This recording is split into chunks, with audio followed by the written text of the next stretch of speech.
اپنی آخرت کی تیاری بھی اسی طرح کرو جیسے دنیا کے امتحان کی تیاری کرتے ہیں۔ آپ نے حضرت علی کا ہاتھ پکڑا اور یوں اپنے سینے سے لگا لیا اور فرمایا اترضی ان یکون منزلک مقابل منزلی، علی تجھے مبارک ہو، جنت میں تیرا گھر میرے گھر کے سامنے ہے۔ تو وہ رونے لگے۔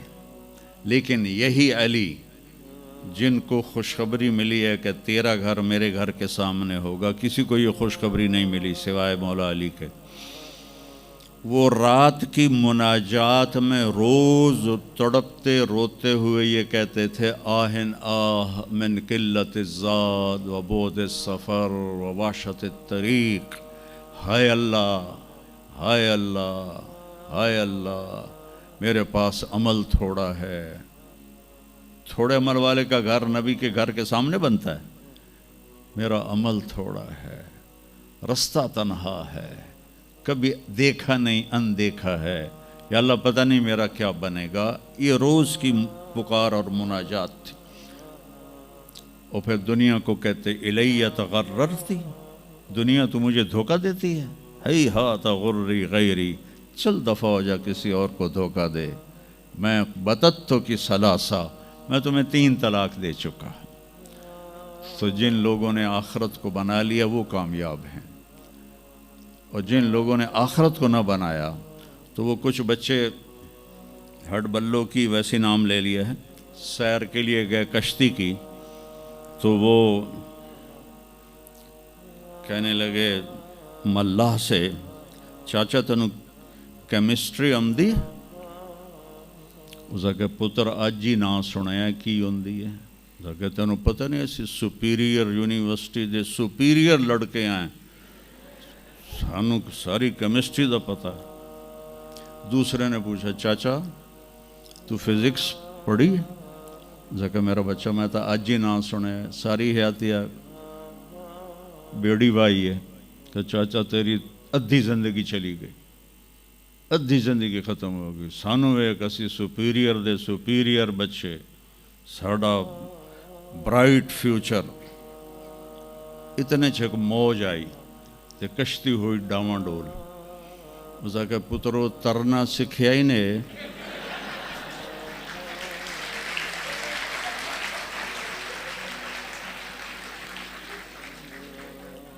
وہ آکھن لگے کوئی نہیں سکھیا، سوئمنگ پول کوئی نہیں سپیریئر ہے۔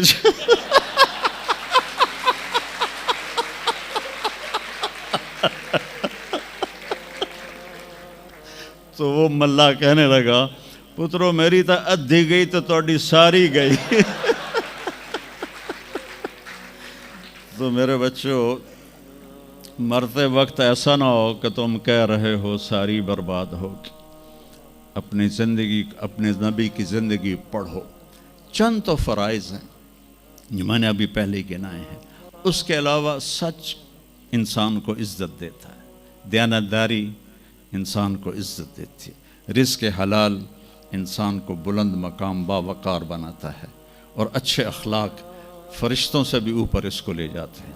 آپ نے فرمایا جس کے اخلاق اچھے ہوں گے میں جنت الفردوس میں گھر لے کر دوں گا۔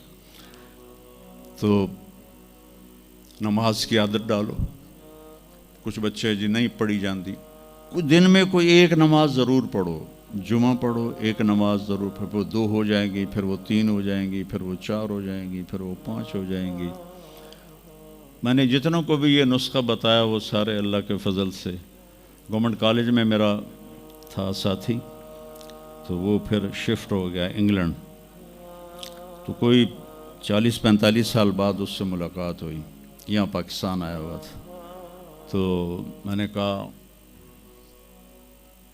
کہ نماز پڑھتے ہو؟ کہنے لگا نہیں۔ جمعہ؟ کہنے لگا نہیں۔ تو میں نے کہا اچھا ایسا کرو، ایک نماز شروع کر دو اور ایک جمعہ شروع کر دو۔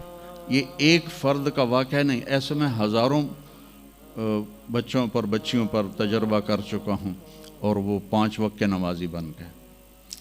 تو 2 دن کے بعد فون پہ بات ہوئی تو کہنے لگا یار تو مینو ایک دسی آئی میں تو پنجے شروع کر دیتی ہیں. وہ ڈرنکنگ بھی کرتا تھا, کالج کے زمانے میں بھی کرتا تھا. کہنے لگا لو جب میں نے نماز شروع کی تو میں نے کہا میری توبہ, میں شراب کو بھی ہاتھ نہیں لگاؤں گا. نماز ایسی چیز اپنی زندگی, اگر کسی کے لیے رخصت ہوتی تو حضرت امام حسین علیہ السلام کے لیے رخصت ہوتی میدان کربلا میں. لیکن کیا جنت کے سردار, جنت کے نوجوانوں کے سردار, اور جنگ سے پہلے اونگ آ گئی اور آنکھ کھلی تو مسکرانے لگے.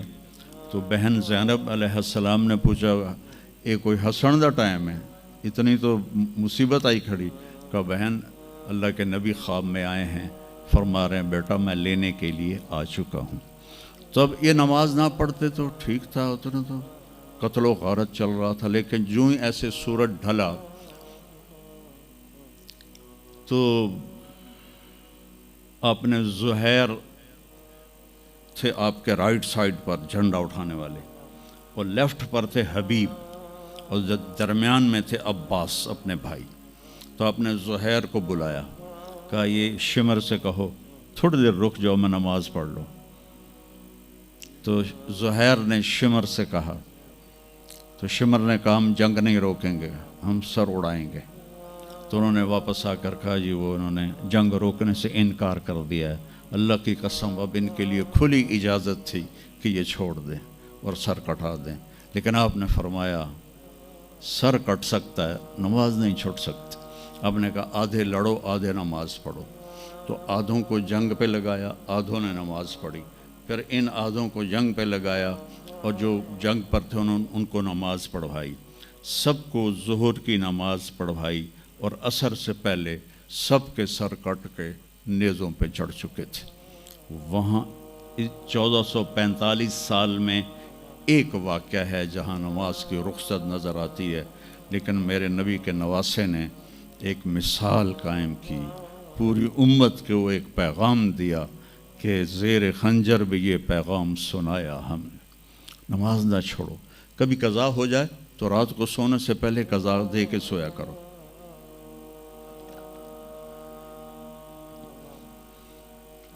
آپس میں کوئی لڑے ہوئے ہو تو کم از کم آج اتنی میری مان کے اٹھنا کہ صلح کر لینا. یہ کوئی بچیاں آپس میں کسی سے بول چال بند ہو, یا آپ بچوں کی آپس میں کوئی بول چال بند ہو, تو ایک دوسرے کو معاف کر دینا. اس سے آپ کے دلوں میں علم کی روشنی زیادہ آئے گی. آپ کے دل میں بغض ہوگا تو علم آئے گا نہیں. تو اگر اپنے حافظے کو اچھا کرنا ہے, اگر اپنے حافظے کو, تو دل سے سب کی نفرت نکال دو, اور پیٹ بھر کے کھانا نہ کھاؤ, اور اپنی نظروں کی حفاظت کرو. آپ کا حافظہ 16 سال والا رہے گا 70 سال تک. حافظے کو خراب کرنے والی یہ چیزیں ہیں. پھر جن سے پڑھتے ہو ان کو عزت دو, ان کا ادب کرو, ان کا احترام کرو. باب العلم ہے حضرت مولا علی کا, میں غلام ہوں اس کا جو مجھے ایک لفظ نہیں ایک حرف, جو مجھے ایک حرف بھی سکھا دے علم کا, میں اس کا غلام ہوں. تو جو آپ کے ٹیچر ہیں یا لیڈی ٹیچر ہیں, وہ آپ کو جو کچھ بھی پڑھاتے ہیں, ان کا احسان ہے آپ پر. آپ ان کو عزت دیں, ان کو احترام دیں. ان میں سے کوئی دعا دے دے گا آپ کا کام بن جائے گا. تو میں اسکول میں تو دعائیں لے نہ سکا استادوں کی, لیکن جب میں مدرسے میں داخل ہوا تو میں نے اپنے سارے استادوں کی دعا لی ہوئی ہے, ان کی عزت اور ان کے احترام سے. تو چونکہ آج کل بہت زیادہ آزاد ماحول ہو گیا ہے, تو وہ اپنے ٹیچر کو ایزی لیتے ہیں کہ کوئی ان کی بےعزتی کر دے, کوئی ان کے آگے بگڑ جائے تو اس کو برا نہیں سمجھا جاتا. لیکن بیٹا کتاب ایک ذریعہ ہے, علم آسمان سے آتا ہے, اور اس کے میں ذریعہ استاد ہوتا ہے. اور استادوں کو بھی کہتا ہوں کہ اپنے منصب کا خیال رکھو, اور اپنے پڑھانے کو اپنا فریضہ سمجھ کے ادا کرو. سر سے اتارنے والا کام نہ کرو, اور بھاگا دوڑی والا کام نہ کرو, بلکہ اپنی نسل کو تیار کرو. جس دن ہم اپنا علم یہیں سے حاصل کریں گے, اور باہر یورپ جانے کی بجائے اپنے ملک میں ہمیں اپنا علم ملے گا تو پھر ہماری عزت کا دور شروع ہو جائے گا۔ جب تک ہم علم میں غیروں کے محتاج ہیں تو ہم انہی کے محتاج رہیں گے۔ تو یہ چند ایک باتیں آپ کی خدمت میں ہیں، اور جب آپ کو چھٹیاں ہوں تو تبلیغ میں کچھ وقت ضرور لگائیں، اس سے آپ کو فائدہ ہوگا۔